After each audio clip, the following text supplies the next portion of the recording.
Notre Dame and Ohio State showed that it takes an elite defense to get to a national championship game, and the Sun Devils aren't that far behind.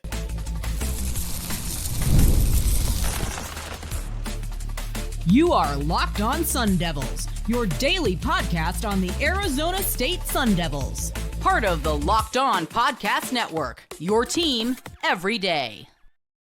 Welcome back to the Locked On Sun Devils podcast, part of the Locked On Podcast Network, your team every day. My name is Richie Bradshaw, and I will be your guide for everything Arizona State Sun Devils. Shout out to my everydayers who are here every day, and thanks to all of you for making us your first listen of the day. Today's episode is brought to you by FanDuel. From the first whistle to the final drive, FanDuel makes the NFL playoffs even more exciting. Right now, new customers bet $5. You can get $300 back in bonus bets if your first bet wins. Visit FanDuel.com to get started. Ladies and gentlemen, welcome back into the show. And happy National Title Game Day to all who celebrate. Hopefully you do, because the college football national championship game is the absolute best. And Notre Dame and Ohio State have kind of laid out a blueprint for how ASU can get there. It starts with phenomenal defense. And like I said, ASU is not that far behind. But we also got to talk about how ASU needs to find their true identity on offense, the way those teams have.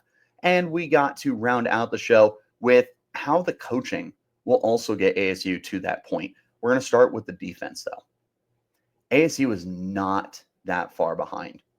Take a look at these two defenses. To me, there's a handful of things that really stand out that separate Ohio State and Notre Dame from the rest of the pack. Let's start with the most obvious, and that's future NFL players. There's a lot of them on both teams. Now, I am only including guys who will be going into the draft this year or are eligible to go in this year. Ohio State has a lot. I only named 5, but there's a lot. Jack Sawyer, obviously the biggest name in college football right now after his game-saving scoop and score from the game against Texas off Quinn Ewers' former college team or roommate, which is insane. JT Tuimoloau is also going to be someone who's drafted 11.5 sacks for him. Tyleik Williams, defensive tackle. Colin Simon, their linebacker. Denzel Burke, their number 1 corner. For next year, 2026, safety Caleb Downs. He might be one of the 3 best players going into next season. Notre Dame's got no shortage of guys either. They got Xavier Watts and they got Benjamin Morrison in the secondary. Unfortunately, Morrison is injured. We won't see him. We also will not see their defensive tackle, Riley Mills, who was a massive component for getting them through to this point in the college football playoff. They still have some of the guys on the defensive line that are going to be able to help out. Jack Kaiser, their linebacker, absolutely phenomenal in every phase. But that's a lot of NFL players just for this year's draft, let alone for next year, or even the guys who are true freshmen are also built through veteran players. Take a look at those guys. Sawyer, Tuimoloau, Williams, Simon, and Burke. The 5 guys I named for Ohio State, seniors. Look at Notre Dame. Xavier Watts is a senior. Benjamin Morrison, unfortunately is injured, but he is a junior. Riley Mills is a graduate. Jack Kaiser is a graduate. That is a core that is built with talent and veteran leadership. These guys are going to be at the next level. Now let's look at ASU. They've got several players that have the potential to make that leap to the pros. I couldn't name all of them because I do have a bias with some of these guys, no doubt. But the guys I named, I feel very, very confident will be playing on Sundays. Clayton Smith, CJ Fite, Keyshawn Elliott, Javen Robinson, Keith Abney, Miles Rouser, and Xavion Alford. All of those guys I feel very, very confident will be playing on the next level. Now let's take a look at them. Clayton Smith, redshirt senior. CJ Fite, true junior, has been a starter every year. Keyshawn Elliott, senior. Javen Robinson, redshirt junior. Keith Abney, a true junior. Miles Rouser is a senior, and Xavion Alford is a senior. So similar to Ohio State and Notre Dame, there's NFL-level players here, and the nation will learn more about these guys next year when ASU is successful and the defense takes that step forward. You'll have to talk about these guys at that point. But future NFL players and also just extremely, extremely good at football, and they're veterans. So check. Here's the next thing that these two defenses do that ASU needs to replicate. So we've got the NFL talent down. We got the veteran leadership down. Check and check. Next up, both of Notre Dame and Ohio State get after the quarterback at a high rate. Ohio State has 51 sacks entering tonight. Notre Dame has 38. ASU only had 24 this year. And don't get me wrong, like ASU's pass rush was there. They did a good job of generating pressure. The problem, and we've seen this the last handful of years, honestly, is that ASU just can't finish those pressures. They can't convert them into sacks, the knockdowns, the whatever. They just can't get sacks out of it. They only had 24 this past year. They had Clayton Smith with the team high 4.5. Almost all of those came within the first month and a half of the year, too. Elijah O'Neal had 4. Prince Dorbah had 3, but Dorbah was injured. I think a healthy Dorbah will be much better. But, I mean, you need better production when it comes to sacking the quarterback. 24, it's not going to get it done if you want to make a title run. And 51 from Ohio State, that's absurd. I would love to get to 51, but that can't be an expectation. I don't even know if you could say it's a goal. It's astronomical. 38 sacks for Notre Dame. That feels more like a goal for ASU. I think the expectation needs to be 25, hopefully closer to 30. But ASU absolutely has to start bringing down the quarterback when it comes to sacks, takedowns, whatever. Because if they were able to do that a little bit more consistently throughout the year, they might not have lost the 3 games that they lost. And you also might have games that were close that suddenly aren't as close because ASU is taking down the quarterback and ending drives before they get a chance to get going. So that's a big thing for ASU that they have got to figure out. That to me is probably I wouldn't call it the Achilles heel, but if you're going to pick something about the defense, that's probably it. So we got to work on that. All right, next thing. These defenses are all really good at forcing turnovers. Ohio State, surprisingly low. 10 interceptions, 9 fumble recoveries, so 19 turnovers. They did force 15 fumbles, though. So the opportunities were there, and 19 is not a little amount of turnovers. That's still won a game. It's just I would have thought it'd be a lot more, especially looking at Notre Dame. 19 interceptions, 13 fumble recoveries, 16 of them, or 16 fumbles forced, so they recovered all but 3 of them. So 32 turnovers compared to Ohio State's 19. 32 turnovers and 38 sacks from Notre Dame. Yeah, it's not a wonder how they were able to get this far. And then Ohio State, 51 sacks and 19 turnovers. Yep, makes a lot of sense to me. ASU, they did pretty good in the turnover department this past year. They also had 19 interceptions to tie Notre Dame.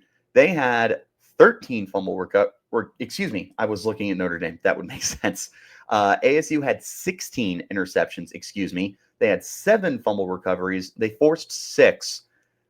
I want to say one of their fumble recoveries was a botched snap or something like that, which is why they have more recoveries than they do forced fumbles. But 23 forced fumbles, pretty darn solid. That's a little better than Ohio State. And, I mean, it's still a pretty big chunk away from Notre Dame, but you're in the right department there. You're in the right area for the turnovers being forced.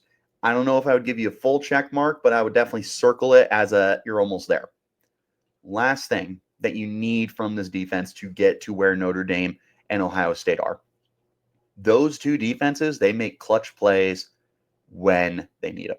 I already highlighted Jack Sawyer getting his scoop and score strip sack on Quinn Ewers against Texas to put the game away for Ohio State over the Longhorns. But Jack Sawyer also had a clutch interception against Michigan that probably should have put Ohio State over the top, but unfortunately the offense couldn't get out of their own way. Notre Dame throughout the year, I mean, they were in some very close games, but that defense made plays when they needed it to. ASU's defense, they already do that. Brian Moore, defensive coordinator, the master of adjustments. Second half adjustments, second drive adjustments, whatever. The way that Brian Ward is able to take a look at what's going on, what's working, what's not working, and then so quickly change the game plan and have this defense just so prepared and mentally ready. It's phenomenal. Look at the Texas game. First drive, they go right down the field. 2 plays, over 70 yards, score a touchdown.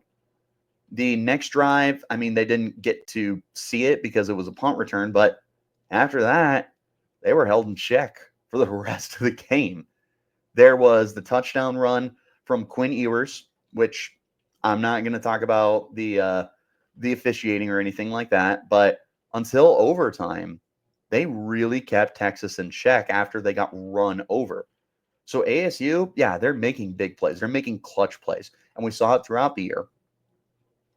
There were instances where ASU's defense was just not doing good enough, but then it was like, hey, we got to step up. We got to force a punt. We got to force a turnover. We've got to get a turnover on downs. We've got to get a sack. We've got to do whatever.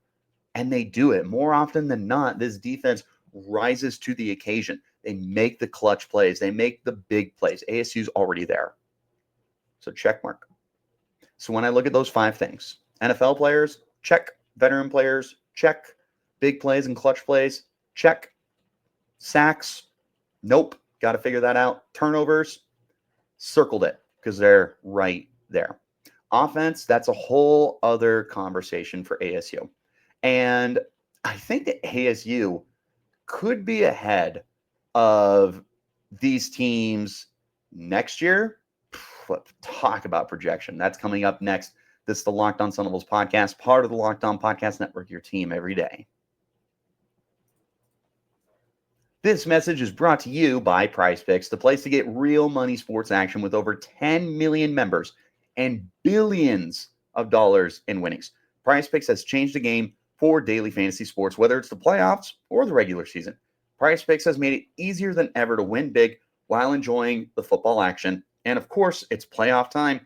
AFC and NFC championship games are happening next week. There's no better place to get in on the action than with PrizePicks. It's really simple. You're going to pick more or less on at least 2 players. If your pick hits, well, you could win up to 1,000 times your cash. You heard me right.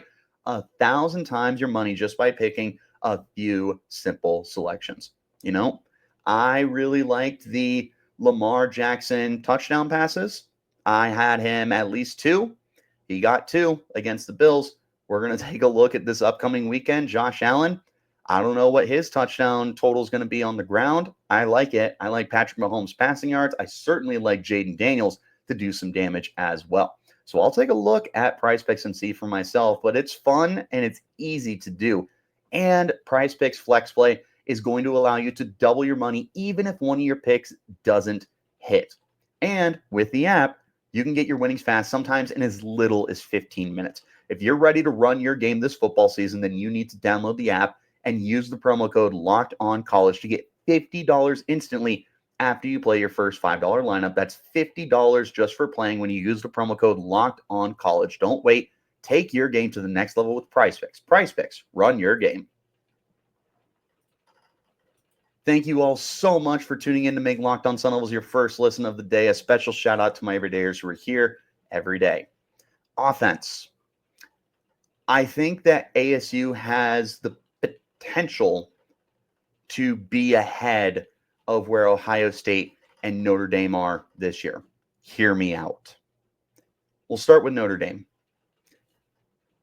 And here's the other thing before we get too far in is Ohio State and Notre Dame's offenses, I wouldn't consider them as good as their defenses, but they're still more than good enough. And the biggest thing is they have established an identity, which is something that ASU is going to need to figure out. Let's go ahead and talk about Notre Dame. What's their identity? Well, it's running the ball and it's controlling the clock. They did a solid job not turning the ball over through the air this year. They had 8 interceptions. They are not a passing team at all. Their leading receiver is under 500 yards. Their leading touchdown scorer through the air, there's 2 guys with 3 touchdowns. Every bit of the damage they did came on the ground. Jeremiah Love, I would consider taking a look at his odds to win the Doak Walker Award next year as the nation's top running back. 1,122 yards on 159 carries, 7.1 yards pop, 17 touchdowns. Riley Leonard, their quarterback, 866 yards. He also lost 92 yards for the sack yardage. So he had 958 yards. If you take that away, 16 touchdowns. He had 5.2 yards per carry before the sack yardage and way north of 6 with the adjusted numbers. Even their third string running back, Jadarian Price, 117 carries for 733 yards, 7 touchdowns. They, going into tonight, ran for just under 3,200 yards and 44 touchdowns. Yeah, you don't need to pass the ball when you're running the ball at will the way that Notre Dame is. And they found their identity and they committed to their identity, and that's why they're here. Let's look at Ohio State. Their identity was built on very smart quarterback play from Will Howard and using the most of a phenomenal supporting cast. 3 deep at receiver, Jeremiah Smith, who's freshman sensation, Emeka Ibuka, going to be a first-round pick at wide receiver, Carnell Tate, a true sophomore who also looks pretty darn good. Then you've got the running back duo of Travion Henderson and Quinshawn Judkins, both of whom have a chance to get over the 1,000-yard mark. Same for Emeka Ibuka, who's very, very close. And Jeremiah Smith is already over 1,200 yards. They did some very good things. And Will Howard, I'll preface it with this. Will Howard still had a very, very good season. Now that I've said that, his job was made very, very easy for him compared to his time at Kansas State because of everything he had at his disposal. He was able to throw 33 touchdowns this year. He managed to score 7 more on the ground. But there was 25 rushing touchdowns that he was helped out with. His completion percentage, 72.6, pretty darn solid, especially when you know that your guys are going to be able to go up and get it.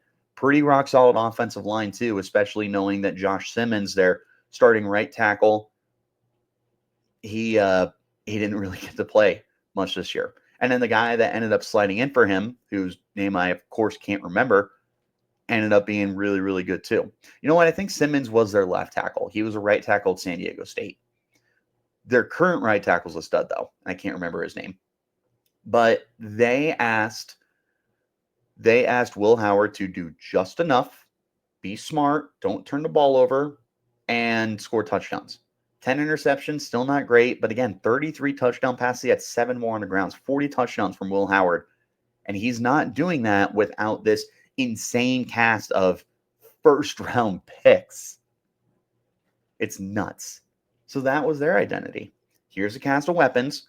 Use them to their best potential and be smart. Could have turned the ball over a little less, sure, but I'd tell you 33 touchdown passes it's about as good as it's going to get for you. Arizona State, they had an identity this year. It was Cam Skattebo. Run the ball, pass the ball, catch the ball, whatever. Cam Skattebo was the offensive identity. Now, you did see Sam Leavitt in the last month and a half to 2 months become a borderline superstar quarterback, and that's good because with Skattebo out of the picture, he's going to need to step up. The way I see it going into next year, because you need a new identity. Cam Skattebo's gone. You need a new identity. I think there are 3 possible identities here for the Sun Devils.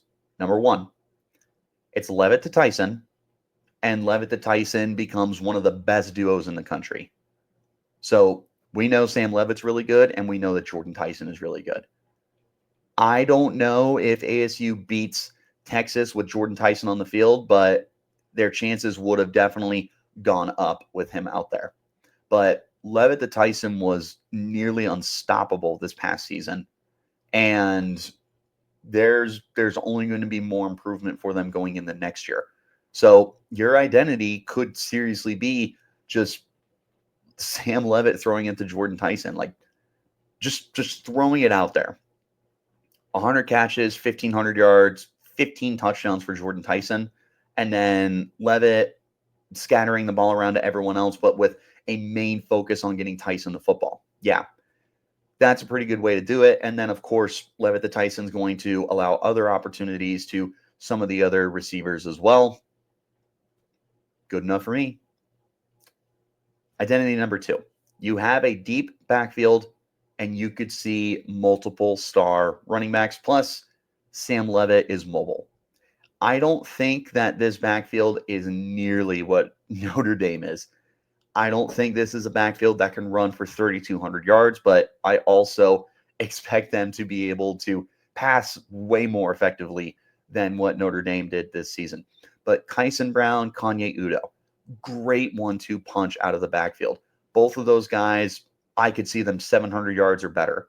Raleek Brown, he could also be a great running back, or obviously a great running back, a great runner, but he might be equally as good as a pass catcher. And then you've got Jason Brown, who you can't forget about. Alton McCaskill is back there. They have the depth at running back.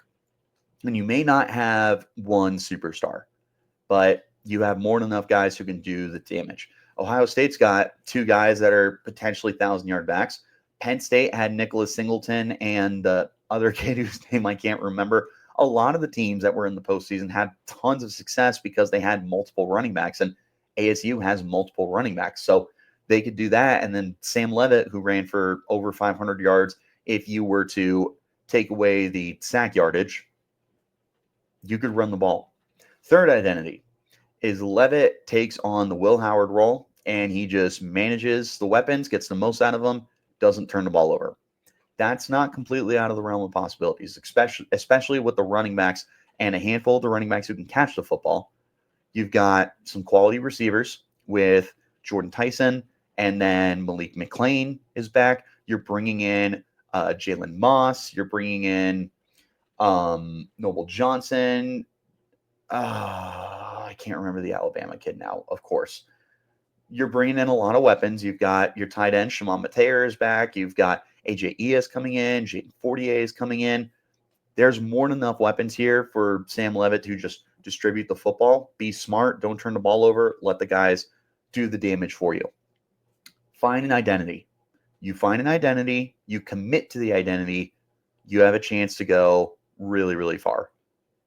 It's going to be difficult because losing Skattebo is going to force you to move into a situation that you're not familiar with for the first time in the Kenny Dillingham era, because that was the case last year too.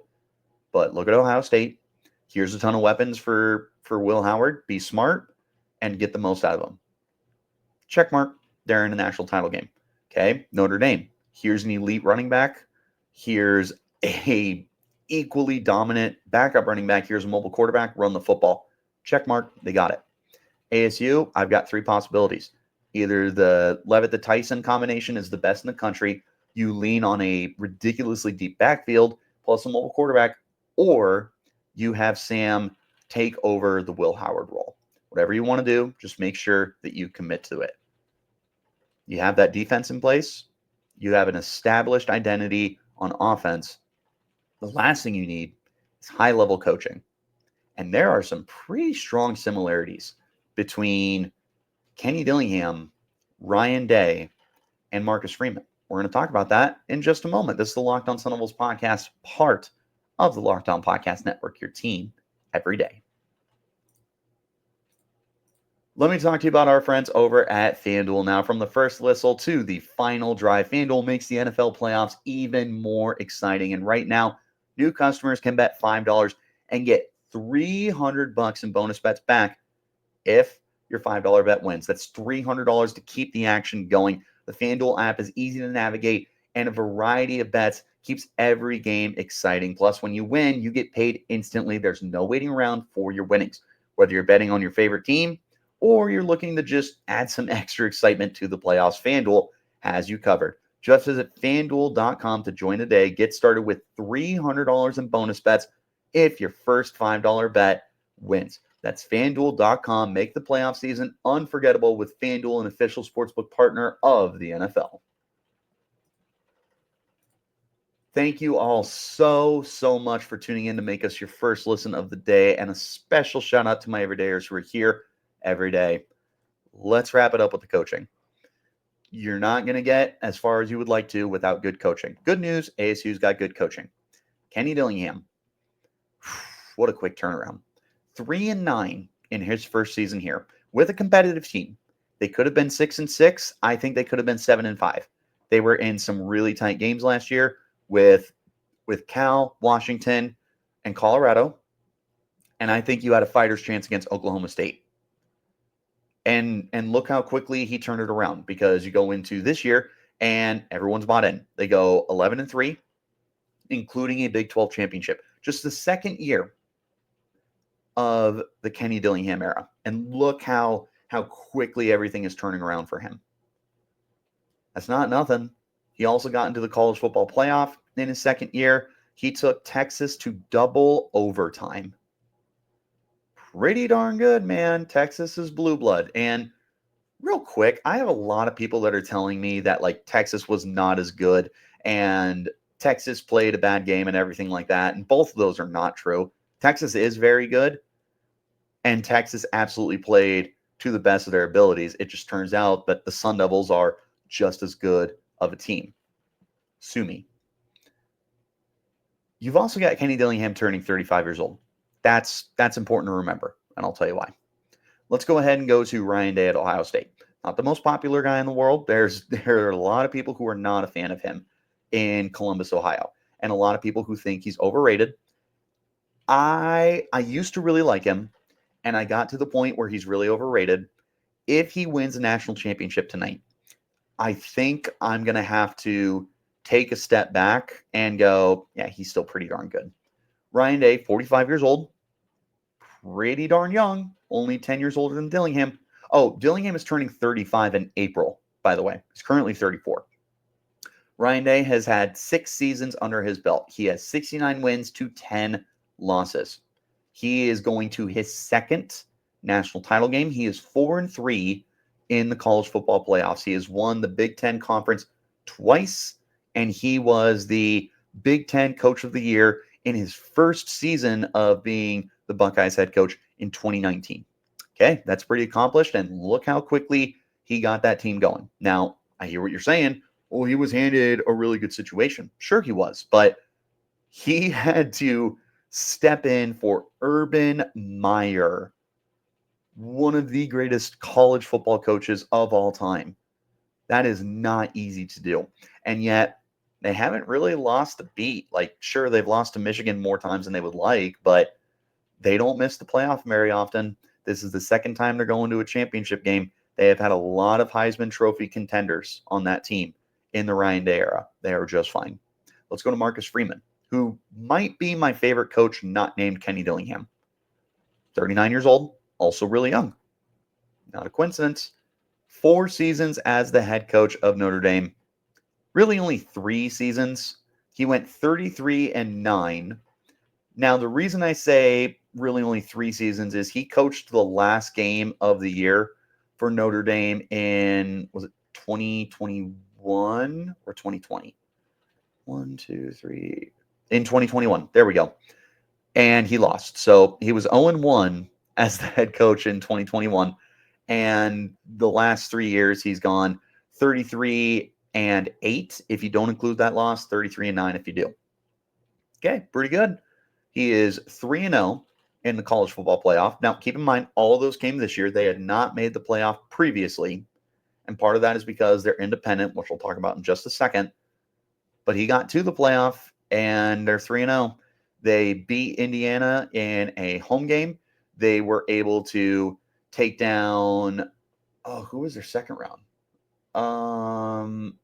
Was it Boise? That sounds right.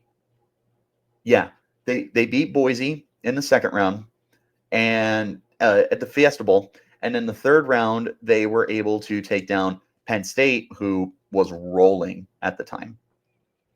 Not the easiest schedule to go through. They also have consecutive 10-win seasons or more. No conference title because they're independent, but I find it hard to believe that this Notre Dame team wouldn't have been in the hunt for a conference title if they were in the ACC or the Big Ten or wherever else. And then he won the George Munger Coach of the Year award this season. That's the national award. Cool. Let's compare resumes, shall we? Ryan Day very quickly became a winner, especially taking over for Urban Meyer, where he could have lost a lot, but he proved to have guys stay. He's going to his second national championship game. He is 4-3 in the conference. He's got a conference title, and he's got a Coach of the Year award. Okay.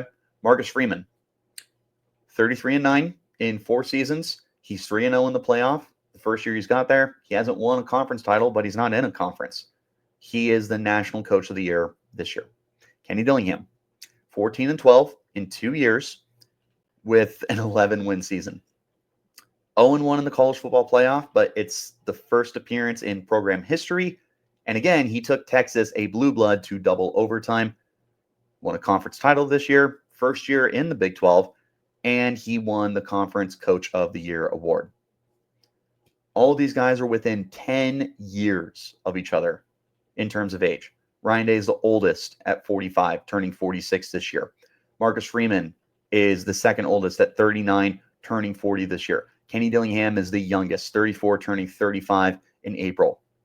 These guys are incredibly close in age. They are incredibly accomplished in such a short amount of time. And these guys are building programs that are going to be contending for a long time. Ohio State, that name recruits itself, but guess what? Ryan Day has proved, and he proved when he was their assistant coach, that he's a great recruiter, and he continues to recruit at a high level. Marcus Freeman takes over for Brian Kelly. You could kind of say the same thing that we said about Urban Meyer of, oh, he took over for Brian Kelly, a great program builder. I hear you, but very big difference between Brian Kelly and Urban Meyer. Nonetheless, Freeman had to take over for big shoes to fill, and he kept Notre Dame afloat. And I would tell you that they're better now than they were at any point in time with Brian Kelly, which includes their 13-0 season, or were they 12-0? They might have been 12-0 because they didn't have a championship game in 2012 or 2012 when they played Bama in the national championship game and got absolutely rolled, no pun intended. I think this team is way better than that team. And then Kenny Dillingham, Arizona State. Yeah, he had a really bad first year. I think Ryan Day and Marcus Freeman would have found not as much success with that Arizona State team either. Maybe they do win a couple of those games and they get to 7-5, which is the best case scenario for me. But Kenny Dillingham turns them around 1 year later, takes them to the playoff, wins a conference for the first time that they've been in that conference. Dilly, he is tracking the success that Ryan Day and that Marcus Freeman have had. The next step is to sustain it, because Ryan Day has been sustaining his success for 6 years. Marcus Freeman has been sustaining his success for 3 years. I think we can call it 3 years. Kenny Dillingham, through 2 years, you saw a competitive bad program and then a very, very good program. He keeps stacking that stuff. He's not going to be far behind these guys for very long. In theory, he's not that far now, but that's in theory. That's on paper, talking about it on a podcast, whatever. He keeps doing it. He's going to be right there with some of the best young coaches in college football. We've already known that Dilly is, I think he's the second youngest now, but he is one of the freshest baby-faced coaches in college football.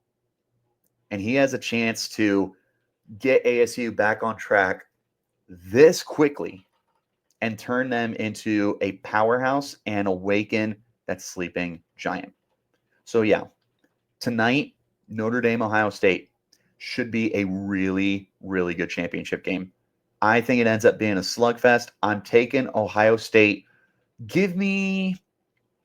Let's go, I'll go 24-14. And I think that it's a lot closer than a 10-point win. 24-14, Ohio State over Notre Dame. These are great programs with great defenses and identity on offense and terrific young coaches. ASU going in the next year needs to replicate their defense. They got a lot of stuff checked off, but they got to start getting sacks. They got to find an identity on offense. There's plenty of directions they can go. And Kenny Dillingham needs to continue to track the success that those guys have had. But those are the things that ASU can take from the national title game tonight as a blueprint, if you will, for how to get to a national title game next year or within the very near future. But what do you guys think? What's the most important thing for you of everything that we talked about? Do you think ASU can get to a title game next year, or do you think it's just sometime in the future? Let me know in the comments. You can hit me up on Twitter at RichieBrads36. The podcast is there at LO_Sun Devils. Wherever you're getting your shows, hit like, subscribe, and turn on notifications so you get the update whenever we post new content. Shout out my everydayers who are here every day, and thanks to all of you for making Locked On Sun Devils your first listen of the day. We will be back again tomorrow. I don't know what we're talking about yet. What I do know is now has never been a better time to subscribe to Locked On Sun Devils. We still have tons to talk about for this past season. We've been so busy, I still haven't even been able to go through season awards. Basketball is going crazy right now, and not in a good way. Hopefully they can turn it around. We got spring ball in about 2 months. A lot of stuff going on. Locked On Sun Devils is going to be your number one source to keep you up to date with all of it. So hit subscribe and turn on notifications wherever you're getting your shows. I'll see you guys later. Until next time, you keep it locked right here on Locked On Sun Devils.